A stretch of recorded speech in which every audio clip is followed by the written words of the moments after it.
In this video, I will thoroughly analyze and explain everything: how it happened, why it happened, and when it happened. Before we begin, it should be noted that The Cursed Child is not particularly popular among fans. It's marketed as the 8th Harry Potter story, a continuation following the children of the well-known characters from the Harry Potter saga. The plot of The Cursed Child takes place 19 years after the events in the Deathly Hallows and focuses on Harry Potter, now head of the Magical Law Enforcement Department at the Ministry of Magic, and his youngest son, Albus Potter, who is just beginning his own journey to Hogwarts. However, The Cursed Child was not adapted into a film, but presented as a theater play. The play is viewed critically by Harry Potter followers, especially for its apparent disregard for the established Harry Potter canon. J.K. Rowling herself has affirmed that the play should be seen as part of the canon, but many fans disagree. There are several reasons for this. First, the plot of the play turns the traditional Harry Potter universe upside down.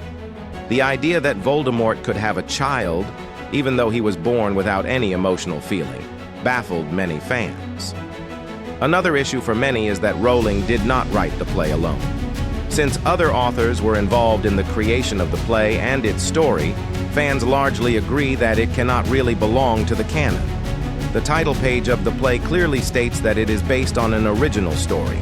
Now, if we turn to the canon version introduced by The Cursed Child and the absurd idea that Voldemort, a being devoid of emotion and social graces, could conceive a child with his right hand, the wizarding world's known Bellatrix Lestrange, the conception of Delphi, the daughter of Voldemort and Bellatrix, likely took place in the late 90s at Malfoy Manor. This means that her birth coincided with the events of the original books, but there was never any hint of this before.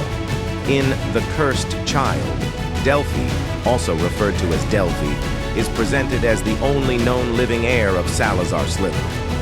After Voldemort died in 1998 in the Battle of Hogwarts, the birth of Delphi was kept secret by her parents to protect her from their infamous reputation, especially in the event of their deaths. Nothing is known about her relationship with her parents and their feelings for her, as they both died when she was still a baby. Nevertheless, she inherited many traits from both of them. As Delphi grew older, she developed a cruel, sadistic, violent, ruthless, obsessive, manipulative, cunning, charismatic, and intelligent personality. Her calculated, determined, and above all ruthless nature eventually led her to commit murder.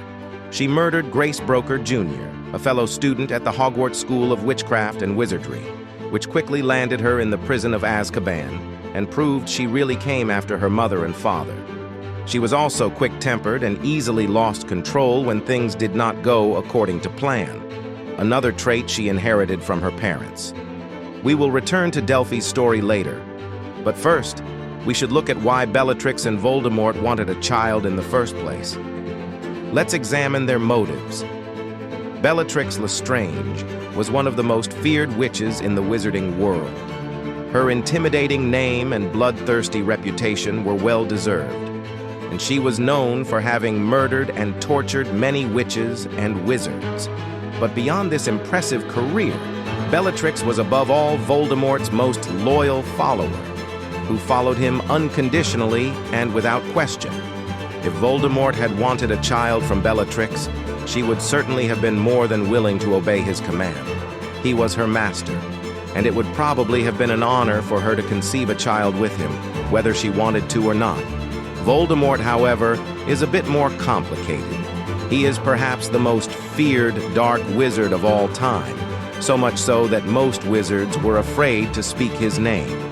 Voldemort achieved a power that others could only dream of, and he was an intelligent, cunning, and manipulative man who, at the height of his power, gathered a flock of followers around him. Although he gave the impression of caring about his followers, this was not the case, as Voldemort really cared about no one. He had no understanding of empathy and used the people around him to achieve his goal of power more quickly. One reason for Voldemort's inability to feel things like love lies in the fact that he himself was conceived without love. Voldemort's mother used a love potion on his father, Tom Riddle Sr., and thus forced him into a relationship with her. For this reason, Voldemort was cursed with an inability to feel self-love. Some people have seen Delphi's birth as evidence of Voldemort's ability to feel love, but that is a misinterpretation.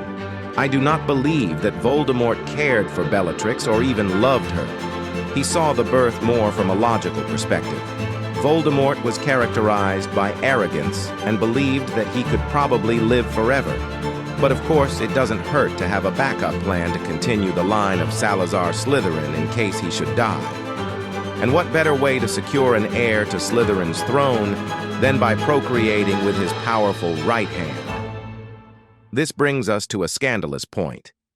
Bellatrix Lestrange was not a single woman.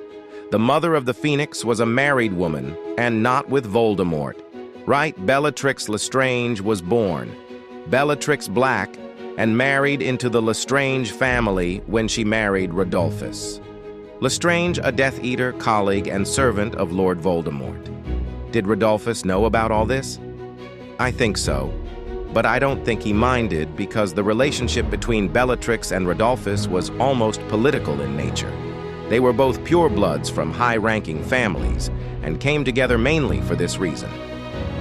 The fact that Bellatrix's attention was drawn to Voldemort only meant that Rodolphus could pursue his business without further distraction or responsibilities. That Bellatrix was chosen to conceive offspring with the Dark Lord himself was probably even a source of pride for him. He was primarily a follower of Lord Voldemort and secondarily a husband to Bellatrix. After the Battle of Hogwarts, both Voldemort and Bellatrix were dead. But Delphi survived and was subsequently sent to Azkaban. Interestingly, it was actually Rodolphus, Delphi's stepfather, who informed her of her heritage, as there was no one else who could have done so. That explains the how and why behind this story. With that, I end this video. I hope you enjoyed it, and if so, I would appreciate a thumbs up and a subscription.